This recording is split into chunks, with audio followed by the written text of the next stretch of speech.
Реал Мадрид.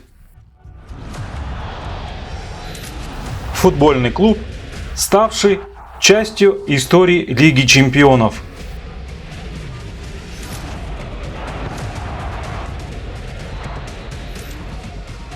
Они били многие рекорды,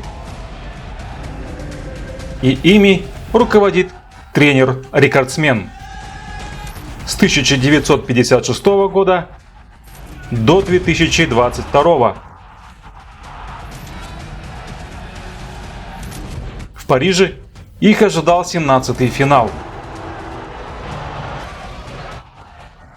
Короли возвращаются. Никогда не сдавайтесь. Этот лозунг можно было бы повесить у них в раздевалке. Кампания в Лиге Чемпионов началась для Реала драматично. Уже в самом начале они потерпели домашнее поражение, которое могло перечеркнуть все. Они неожиданно проиграли Шерифу на своем поле. Это сразу осложнило ситуацию в группе. Однако это сплотило мадридцев. Далее в каждом матче они выкладывались на максимум и достойно прошли групповой тур с первого места. Первый раунд плей-офф. И выездной матч стал, пожалуй, худшей игрой в этой Лиге Чемпионов. Они ничего не могли поделать с Пари Сен-Жермен.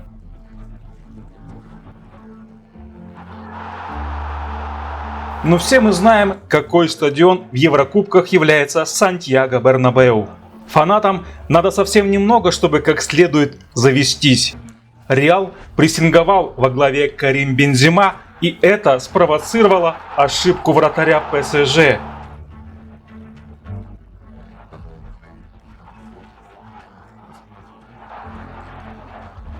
Реал побеждает с общим счетом 3-2. Четвертьфинал. Первые 30 или 40 минут матча на Стэнфорд-Бридж, пожалуй, лучший футбол в этой Лиге Чемпионов. И они добились великолепного результата. Мне кажется, самым опасным матчем является тот, где вы изначально считаете, что все предрешено. И вот счет стал 0-3 в ответной игре, и они знали, что нужно обязательно забить, чтобы перевести игру в дополнительное время. Этот великолепный пас от Луки Модрича на Родриго. Это меняет всю игру.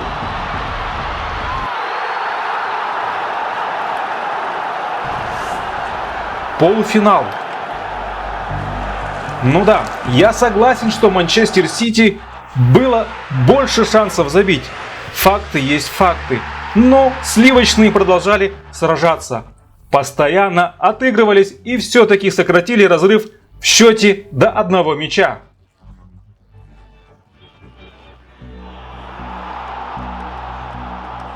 Они не заслуживали поражения в ответном матче. И в конце игры они посмотрели друг на друга и будто говорили: нам нужно забить хотя бы один. Если мы забьем один гол, мы сможем перевернуть эту игру. Судья компенсировал 6 минут к основному времени матча, и тогда весь стадион был на ногах. Все ощущали, что может произойти какое-то чудо. Все верили, и им это удалось. И это великолепный шанс для клуба, шанс выиграть 14-ю Лигу Чемпионов.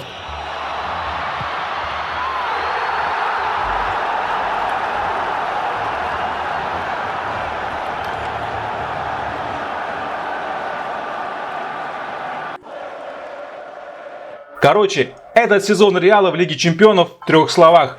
В первую очередь, качество является главным. Если бы они не имели качества, то в финале не играли бы. И это мотивированный коллектив, который твердо оценивает собственные возможности. Они проявляли эти качества на всех 3 этапах плей-офф. А вот Карло Анчелотти когда-то уже тренировал Реал, и теперь он вернулся в Мадрид для того, чтобы привести этот клуб к очередному финалу Лиги Чемпионов УЕФА. Для меня очень многое значит возможность вернуться в Мадрид и работать с Реалом. у нас получился великолепный сезон.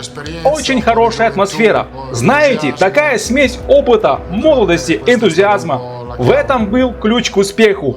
Люди думали, что этот сезон станет переходным для Реала, но мы выиграли чемпионат Испании, и вот мы играем в финале Лиги Чемпионов.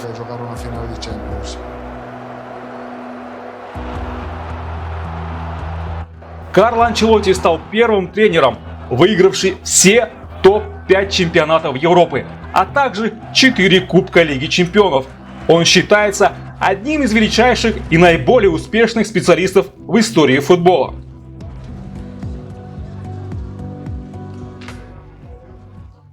Я думаю, что прежде всего нужно оставаться самим собой. Люди это чувствуют. Нужно уметь выстраивать отношения и нужно уважать. Нужно также проводить разницу между тем, что игрок представляет собой на поле, и тем, каков он как личность.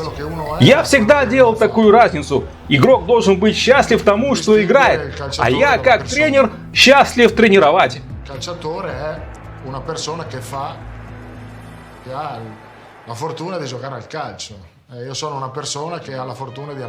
Теперь Анчелотти ожидает встреча с историей как тренера. Он регулярно боролся с Ливерпулем и встречался с этой командой еще будущим наставником Милана в финалах Лиги Чемпионов.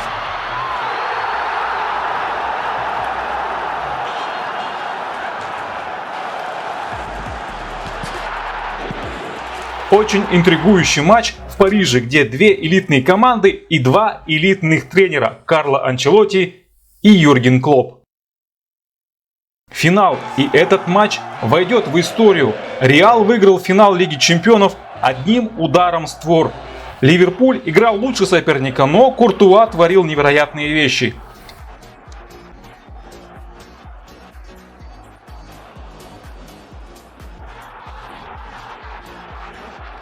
Винисиуса Жуниора и вдохновенная игра Тибо Куртуа в воротах. Замкнув прострел на дальнюю штангу, бразилец вошел в историю и оправдал предматчевые рассуждения по захватывающей дуэли с правым защитником Ливерпуля Трентом Александром-Арнольдом. В первом тайме команда Анчелотти прошла проверку на прочность, особенно в ходе упоминавшегося пятиминутного отрезка, который вместил 5 ударов Ливерпуля. Джордан Хендерсон с пользой смещался у англичан к правому флангу. Салах при этом убегал в центр, а Александр-Арнольд врывался в свободную зону. С Реалом нельзя транжирить моменты, как уже убедился и Манчестер Сити. В матчах с этим Реалом нужно использовать свои моменты, иначе пожалеешь. Ливерпуль имел голевые шансы на Стад де Франс, но мадридцев раз за разом спасал Тибо Куртуа. Особенно запомнились его сейвы после ударов Садио Мане и Мухаммеда Салаха. Реал, напротив, реализовал единственный голевой момент. Это хватило для победы. Что касается подготовки финала Лиги Чемпионов в Париже, это полнейшая катастрофа. Организация главного матча европейского футбола совершенно не соответствовала уровню. Были проблемы и с логистикой, и с обеспечением безопасности. А французская полиция настолько не справилась с наплывом болельщиков, что пустила в ход слезоточивый газ и дубинки. Праздник футбола для многих фанатов, приехавших в Париж, превратился в кошмар. В настоящем сезоне мы узнаем, кто новый чемпион. Я надеюсь, он пройдет на высшем уровне. А кто же достоин играть в финале, напишите об этом в комментариях. С вами Звезда Футбола 1. Пока!